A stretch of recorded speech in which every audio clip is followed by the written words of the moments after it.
What's up, you guys, and welcome to another episode of the Ask Alex Show. Ah, man, it's so glad to be back in the saddle yet again. I'm sorry I didn't put out anything last week. I went to MegaCon this past weekend, and it was amazing. I'm glad I got to meet a couple of you guys. I met a guy who cosplayed as Static, who actually watched my content, and I met a couple guys in Artist Alley. You guys were amazing. I'm glad I got to meet you and take pictures with you. Future video of a video of that experience will come out later this week. But I could not do this show without my co-host with me. So I have Jeremy Branch from Movies Are Terrible. How are you doing today, Jeremy? I'm good. I'm good. I'm glad to be back. I got to see a couple of the pictures from MegaCon, and it looks like you had a big time. And as we started recording, I realized that I made a choice wearing this neon yellow shirt, and I think it might have been a bad call. It's like I am very washed out, but hey, story of my life. Hey man, I understand. It's funny. I made this shirt for MegaCon as well, and I like it. It's just too glossy right here. So every time I look at the camera, there's like a reflection. It shines a little bit. I like it though. I think it's a great design. Oh, thank you, thank you. Yeah. By the way, new merch is in the description below, so that way you guys can check that out as well. Ian couldn't be with us today, but shout out to him. He's doing great things as well. But you know what to do, guys. If this is your very first time ever watching this show, go ahead and hit that subscribe button. Then hit that bell right next to it that we get all the notifications every time we're releasing a video here on my YouTube channel. We are on Patreon, so supporters on Patreon. A lot of cool things are happening on Patreon. You get an audio version of this show, plus early episodes of Real Debate Season 3 once that launches this fall. And also, if you want your topic or question on this show, it's very simple. Just send me an email at theaskalexshow@gmail.com. That's the Ask Alex Show at gmail.com. If you get your topic or question on the show, I guarantee you more than likely it will be answered on the show if it's reasonable. If it's unreasonable, I will block you and laugh at you if you send me some crazy shit. Now that we've gotten that out the way, let's go ahead and jump into the first question of the day. And this first question comes from Mr. Keith Beers, one of my managers at my job. Keith. He writes, hey guys, the first reaction for the Shang-Chi movie are overwhelmingly positive. This will be the first MCU movie that will be released in theaters only. And do you think it will succeed at the box office? Well, thank you for your question, Keith. You know what's so funny? Someone told me this actually at MegaCon. There has been no MCU movies that have addressed the events of the snap, but we've only gotten except for Far From Home. But when we got to Disney Plus with their Marvel slate, it's literally taking place after the snap. Yeah. Even with Shang-Chi, I believe Shang-Chi is taking place during the 5-year period where people are in limbo and like there are people missing from the earth and stuff like that. I don't know. I haven't seen the movie yet. But this will be the first MCU movie that we've had in theaters only that will not be on Disney Plus, that won't be on any form of streaming. And so far, I was reading this morning that the reactions to it are positive. The premiere, I believe, was last night, and a lot of people from Collider, Screen Rant, Screen Junkies, Variety, they were there, and they are raving about the movie. They're saying that it's like the best martial arts movie that we've seen. It said it had a lot of death-defying moments in it. I can't wait to see it. I'm definitely excited to go see it. I did say Shang-Chi is one of my most anticipated movies to see. But to answer your question, do I think it will succeed in the box office? I'm hoping so, because I'll say this, and I don't mean this to be funny, but it's definitely going to do better than Black Widow, unfortunately. It's not going to be on Disney Plus. So, and to my knowledge, it's not going to be on any other form of streaming. So I think it could do I think it'll do about a $70 million, $80 million weekend, kind of like Black Widow did or Fast and the Furious 9 did. And, Fast and Furious 9, they topped out about almost $600 million. That's a win for that movie, even though it's a $1 billion franchise. That's a win in this pandemic era. So I think it may hit somewhere around there after it does its theater run. I'm hoping it's successful because I want to see another Shang-Chi movie, and I want to see that character adapted in his own little universe within the MCU. Jeremy, you've heard these same reactions. Are you excited to see this movie? And do you think think that this movie will succeed since it won't be on Disney Plus or any form of streaming at the box office? So a couple of nights ago, we went to the movie theater and I saw the first film in IMAX that I've seen in quite a while. We went and saw Free Guy, and the Ah. trailer for Eternals was followed up immediately by Shang-Chi. And I don't mean to diminish one to say the other is looks better, but I'm very enthusiastic about Shang-Chi. That's the one I've been looking forward to a lot. Let's hope that Eternals is great. I don't really know. My wife Victoria, actually, she says that she's more interested in Eternals.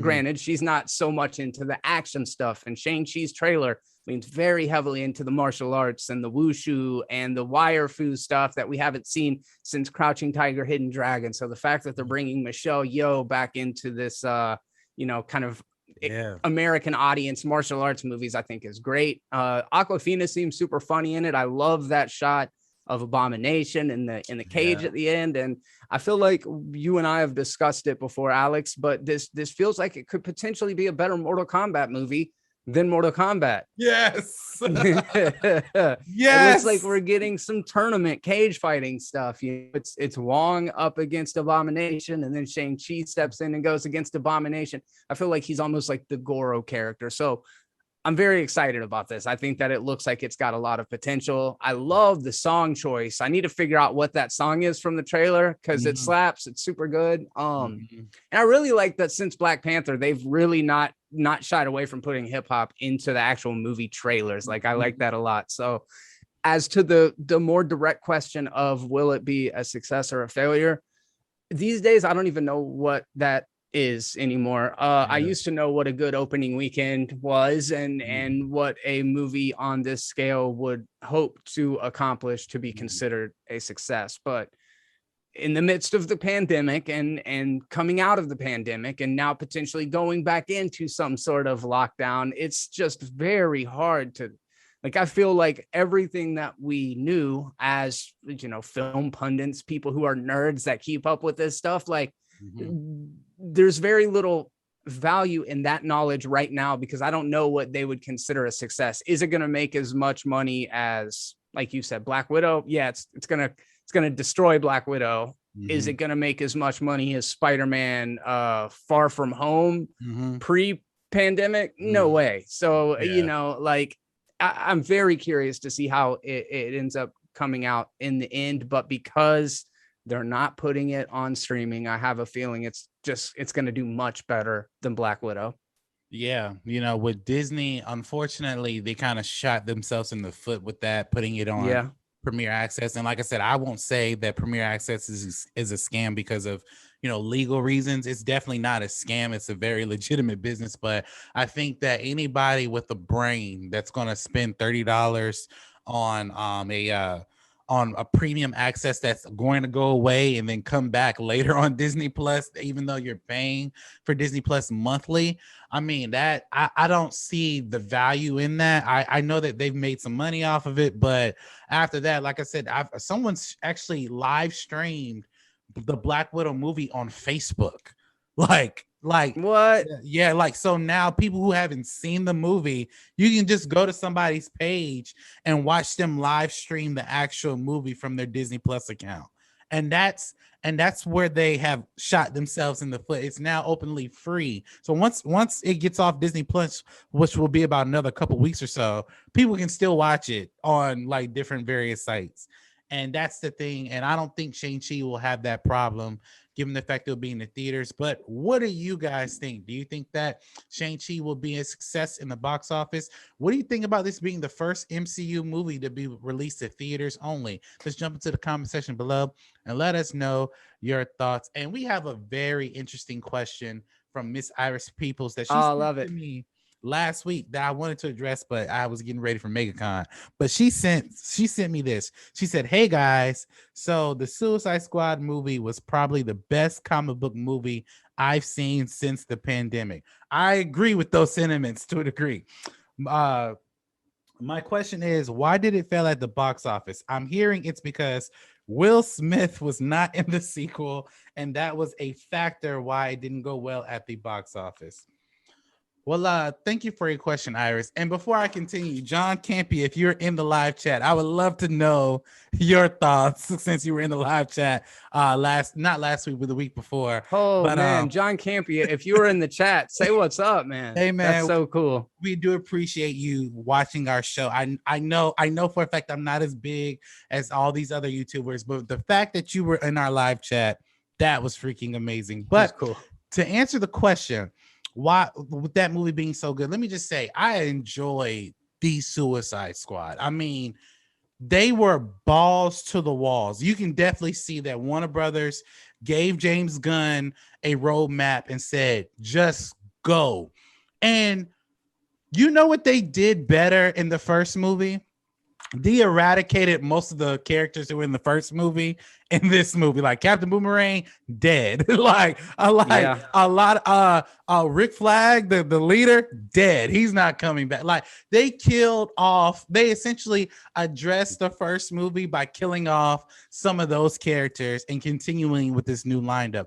And what I love that they were so wacky and so fun. And I think the funniest scene in that whole movie, the Suicide Squad are killing off certain individuals. They're coming to extract one of their friends, coming to find out that they killed off the team that was supposed to help them fight off this major threat. They're like, where is everybody? Oh, I didn't see. Did you see them? Like that was the funniest shit. I laughed Yes. my ass off. I mean, that movie, I think personally, is probably the best comic book movie we've seen so far in 2021.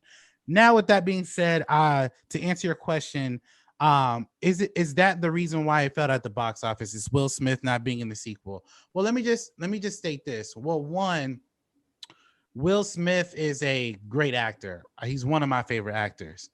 The fact that people did not go see the Suicide Squad, I seriously doubt that had anything to do with it. I would even consider it a major factor.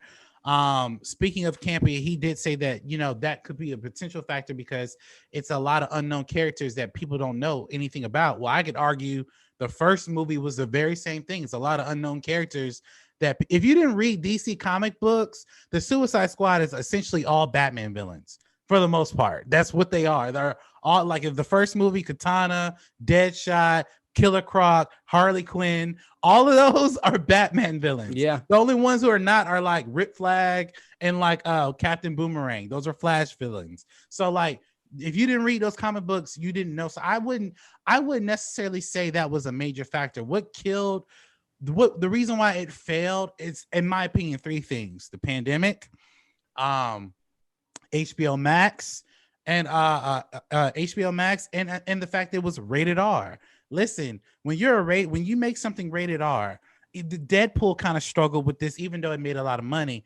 Only a certain amount of people are allowed to go see those movies. The movie theaters that I've been to, especially here in my city, they will card you if they believe that you're going to see a rated R movie. And Oh also wow. keep in mind, like HBO Max. I saw, and I hate to say that, I didn't have time to go to the theater, but I saw Suicide Squad on my phone, because it was so accessible to me. And I was like, Mm-hmm. well, I'm not gonna miss this. So I watched it because I didn't have time to go to the theater. So, it's day and date release. So I think the major things that really killed it was because it was rated R, because it was on HBO Max, and obviously the pandemic. Most people are not going to leave their house to go to the theater if they're already feeling hesitant, especially with this whole new Delta variant and all this other stuff. And then also, if I can watch it at home, I can buy my own snacks. I can Yeah. invite as many people I want and watch it for free on HBO Max. And I think what kind of killed that is that HBO Max is not charging people to watch Suicide Squad. If you have a subscription, you watch it. You don't have to pay an additional, amount of money. I know when I lived in Pensacola, when I was when I went to go see a rated R movie, they just let you in. In Mm. Orlando, I've seen people, like, if you look young enough where you're not supposed to be in this theater, they will card you at the ticket gate. So I think those are the major three factors. I don't necessarily believe Will Smith, him not being in that movie, was the major reason why. I think I think he's an amazing actor, and I think if he were in that movie, he could have contributed a lot to the story. However, him not being in that movie, I think had nothing to do with the demise. But Jeremy, you saw this movie. I saw your review. You seem to really like the Suicide Squad. What did you think about the movie? Do you think it was the best comic book movie so far? And also, why do you think it didn't succeed in the box office? Why do you believe it failed? As far as what the best superhero movie of 2021 has been so far, I can only think of Black Widow and Suicide Squad. Is there another big one I'm missing? I mean, the only movie superhero content that's come out has been really on Disney Plus that I Okay. can think of. Like, I Okay. can't really think of any other movie. I preferred it to Black Widow for sure. I think it was a really fun movie. And Alex, I echo a lot of what you said. I mean, I think you've identified a couple of the key things. Iris, I absolutely think that there are Will Smith fans out there that probably went to see the first Suicide Squad because he was in it. Mm-hmm. Therefore, there are probably some Will Smith fans that didn't go see it because he wasn't. Mm-hmm. That said, and for a while now, it's been a kind of known and often cited fact that superstars don't necessarily draw box office in the way that they used to. So while in the 1990s you put Will Smith in Wild Wild West, people are going to go see it. Nowadays you have to have the IP, right? So it's more about whatever brand that you're trying to sell than it is the actors. I was listening to Corey on Double Toasted the other day, and he was saying that there were no named or like big actors in the movie. And I'm thinking, like, I was getting so mad, dude, because I'm Idris thinking, Elba? like, yeah, Idris Elba, Margot Robbie, at least the two of them, bro. I mean, we could go further down the list, but at least the two of them are huge actors. So I know that it had star power behind it. Now, are those names known to mainstream audiences? Yeah, I think so. I mean, Margot Robbie's been huge as Harley Quinn before, but I've pointed to a couple things. So we've got Will Smith. Mm-hmm. I think the biggest strike against this movie is a little movie called Suicide Squad, which people went and saw. They didn't like it. It was a joke. You know what I mean? It was a joke among audiences. So the first movie definitely had a negative effect on it. Mm-hmm. Pandemic, Alex, you mentioned that. It's very difficult for to have the same kind of box office draw as something would without that situation. Mm-hmm. Alex, you also mentioned the HBO Max thing. Duh, you know, if you can go see it for free versus pay to go see it, you're gonna see it for free. I watched it on HBO Max, and I watched it on HBO Max 3 times in 3 days. So I definitely would have given them money if I had to, but because I didn't have to, I didn't. And on that note, Alex, have you ever done one of the Disney premium access? Oh no. Like, Me and neither. I remember saying on the show I would do it for Black Widow. And then when Black Widow first came out, I was like, should I buy it or should I mean, the theaters were open, so I was like, you know what? I'm just gonna go to the theaters. So same. So me and Alex, two of the biggest movie fans you guys probably know, neither of us have paid to do that premium access thing, which kind of shows it's kind of a failure. Their price point is too high for what it is. You'd think they'd rather get $20 than get nothing at all, but they're charging $30, so people are going to pirate it. That's all Disney's side of things. But yes, so there's the HBO Max, and then I wonder about the R-rated thing, because you sold me on both sides of it. You sold me as how it could be a negative, but you also sold me on how it doesn't really matter because movies like Logan and Deadpool succeeded as R-rating movies. But those were characters that were well regarded previous to the movies coming out, right? Like everybody loved Hugh Jackman. We literally grew up with Hugh Jackman as Wolverine. Yeah. Some of these kids that saw X-Men in 2000 or 2001, when they were babies, they saw Hugh Jackman as a 20-year-old in Logan. So the audience grew with the character. We knew that the people that saw the original were old enough to go to an R-rated movie by then because they've been watching so long. Suicide Squad, our only thing that we can point to was a shitty Harley Quinn movie, Birds of Prey, and a shitty Suicide Squad movie. And then we get this. I mean, dude, the critics and audiences loved the Suicide Squad, but for whatever reason, it it didn't work. And I guess I bring up all those things to say it's never one factor. It's not the Will Smith factor. It's not the pandemic factor. It's a perfect storm of several different things that all contributed, you know? Yeah, yeah, and I agree with what Jeremy just said. It's not just one specific thing, you know. It's a several things that have happened with this movie. I feel like it should definitely get its due in another, like a re-release. Like if James Gunn has some extra scenes throughout Yeah. an extended cut, like in theaters only. Like that's what I would do, because like this movie is so good. Like this is one of the movies that made me rethink about, okay, the DCEU. This is a step in the right direction if they choose to go in this direction and they allow their creators to create, and not just create crap, but just create something where it's crazy. Like I was expecting so much from Weasel, even though we got a little bit of Weasel. I was like, that was hilarious. It's It hilarious. was amazing. And come to find out, he didn't die. Like he's still alive. He's still alive, and he escaped the Suicide Squad, as we know so far. And I just can't wait to see what they would do. That's why I'm excited for the Batman and excited for their future projects. So I just can't wait what they do. I hope that this will be the last year we get any more premium access to streaming, depending on how our world situation goes. But you know, I will say to Jeremy's point, like with rated R movies, we got to grow up with those characters, like even with Deadpool and Logan. Like the fact that we saw Ryan Reynolds as Deadpool prior to him being the official Deadpool made people want to see that movie a whole lot more. With the Suicide Squad, there's literally a bunch of different characters, but at the same time, with the draw to that movie was James Gunn. Like that's why I saw it, because like James Gunn has done amazing films outside the MCU, like Slither and also some other stuff. So I hope it gets its due. But what do you guys think? Do you think that Will Smith was a major factor in not being in this movie that made it not do well in theaters, or do you think it was a bunch of other things? Just jump into the comment section below and let us know your thoughts. And I have another question coming from a returning guest from Ask Alex and Mr. Lee Lewis, and he writes, hey guys, how come we haven't seen the new Spider-Man No Way Home trailer yet? I'm itching to see this movie, but we haven't got no marketing at all for this movie. Well, thank you for your question, Mr. Lee.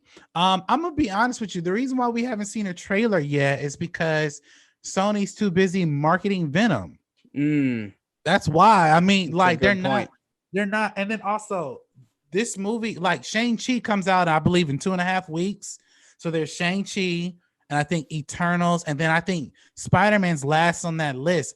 We probably won't see a trailer for Spider-Man No Way Home until maybe the end of September, maybe the beginning of October. I mean, I know that movie comes out in December, but I have a feeling that they may push that movie into 2022 because they move Venom 3 weeks ahead in October. If memory serves, in October you have a new Halloween movie, Venom, and I think one other project. So I don't believe it'll be Sony's best interest into putting out a No Way Home trailer. Now I will say this: there's a fake Far From Home No Way Home trailer floating around the internet that seems real, but I can tell you, I can confirm with you guys, it's not real, because the person who put it out said on Twitter, thank you guys for sharing my fake trailer. I really love all the views and all the stuff that I've been getting from it. Like the person who made the fake trailers saying thank you for claiming it to be a real teaser when it's not. You know, like it's not real. But I don't believe we should see a Far From No Way Home trailer just yet. Now I will say I am excited because there's a lot of speculation going on who's in the movie, who's not in the movie, the Sinister Six. And then also we got, like, I think about a week ago, we saw a set photo of Doctor Strange and Spider-Man in the same room or the same area. So I can't wait to see. And then we also got leaked images of Spider-Man's new suits. A lot of people are now calling Tom Holland Spider-Man the Doctor Strange Spider-Man because he has a Doctor Strange suit kind of thing, which I kind of want to see where they are going with that. But, I can't wait to see what they do with it. But to your question, Lee, we won't get a trailer probably to the end of September, maybe the beginning of October. I can confirm though, like most local theaters in major cities, they already have the teaser, and they're not allowed to see it because they stream it through the studio, but they have the teaser in their theater vault. So it's like theaters have it. They're preparing their marketing campaign for it literally within the next couple months. So I can confirm that. But as far as us getting a teaser anytime soon, Venom hasn't came out yet. So until Venom comes out, maybe we'll see a teaser. But Jeremy, what do you think about us not getting a Spider-Man Far From Home or not No Way Home trailer? And also, what do you think about all these leaked trailers coming out claiming to be real? Oh man, anybody that puts together a fake trailer is just a real scumbag, Alex. You know what I mean? I'm playing. Our buddy, our good friend Alex from Momentum Media has a couple of really good fan trailers that he's put up over the years. I'm just seeing this new Spider-Man suit, bro, and I think it's really cool. Other than I'm not sure if that blue emblem in the middle of his chest is for real or if it's a temp thing, because I've got two pictures and one of them's got they're just the regular Spider-Man logo. One's got this weird blue net thing on it. But I really like the black and gold. That's a freaking cool look. So thumbs up there for the new Spider-Man costume. And it does look like it's a Doctor Strange costume that he gave to him. So curious about that. I would have not said what you said if I would have answered this first. I think if I would have answered this first, I would have been a little bit more on the side of they might not definitely know when Spider-Man is coming out. Like you mentioned, they might push the date. Maybe they need to get X amount of episodes of What If done. Maybe Doctor Strange needs to show up in What If before No Way Home makes sense. You know what I mean? Like I would have thought that it was almost exclusively a scheduling thing, but after hearing what you said, it's obvious that what you said is exactly right. They can't market everything at one time. They're trying to get you out to see the movie that's coming up and maybe the movie after that, but they can't be marketing 3 movies at one time. It becomes oversaturated. It gets to be confusing. You're setting too many dates in your calendar.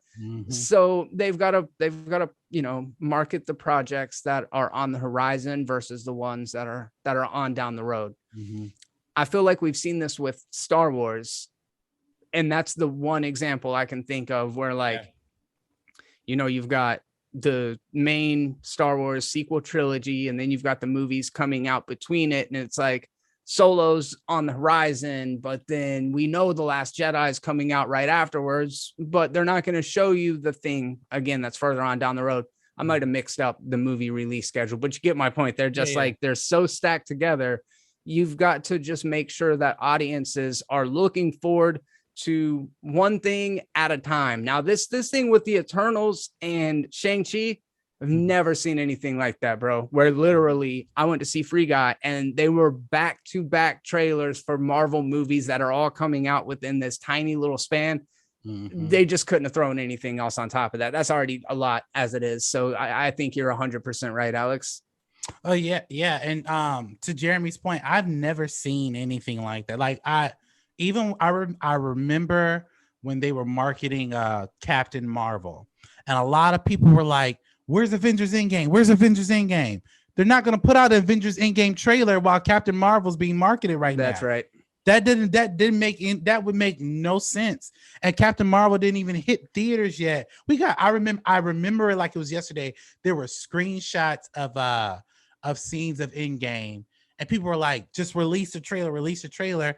And Kevin Feige even said, no, like we're still marketing Captain Marvel. Marvel hasn't been in the theater. I don't believe the premiere hadn't even came out yet. So like, that's what movie studios have to do. They have to market their current projects. I guarantee you, if they put out a No Way Home trailer, more people are going to be talking about that than Shang-Chi, then Eternals, then I mean, anyone's gonna talk about anything over that crap Venom trailer. Like that thing was just garbage.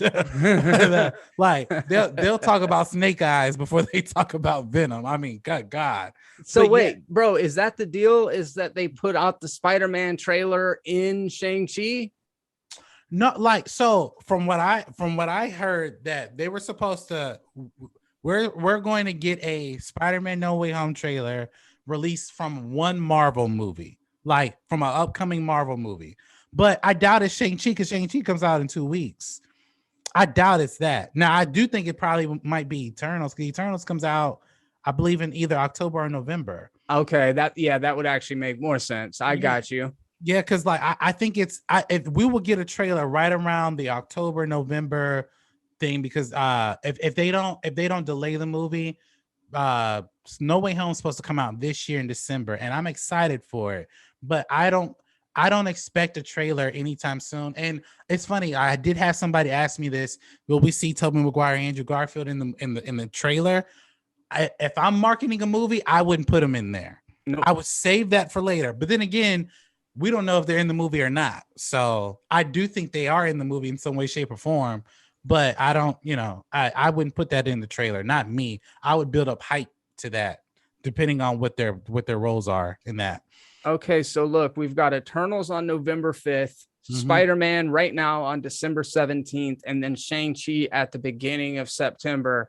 I am going to go against you on this one and say that the trailer is coming out for Shang-Chi, because that still keeps them double stacked, right? Like, because they're doing it right now. I just don't know. And the reason why I say that is because I don't know that from November 5th to December 17th is enough of a window to really push it. So we will see about that. Yep. Yeah. Or they could put it out when Venom comes out, because Venom comes out in October. Yeah, dude, that's possible too. Yeah, for sure. We'll see.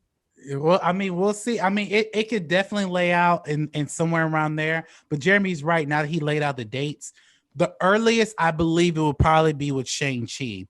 If not Shang-Chi, then probably Venom, because Venom still gives you October and December. Yeah. So that's a few month gap. But even then, that's kind of like small. Like when you want to market a movie, you want to market it at least 3 months ahead or something of that nature. So I don't know, Lee. We'll probably get a No Way Home trailer tomorrow. We'll see. We just never know. But what do you guys think? Why do you believe we haven't seen a No Way Home trailer in our YouTube sphere so far? Just jump into the comment section below and let me know your thoughts. And that will do it for today's episode of the Ask Alex Show. Thank you guys so much for these really fun questions. I really do appreciate you guys sending me them every week. Please like, comment, and subscribe to the channel, where you get all the updates every time I'm releasing videos here on Momentum Media. Jeremy, where can we find you on YouTube and social media?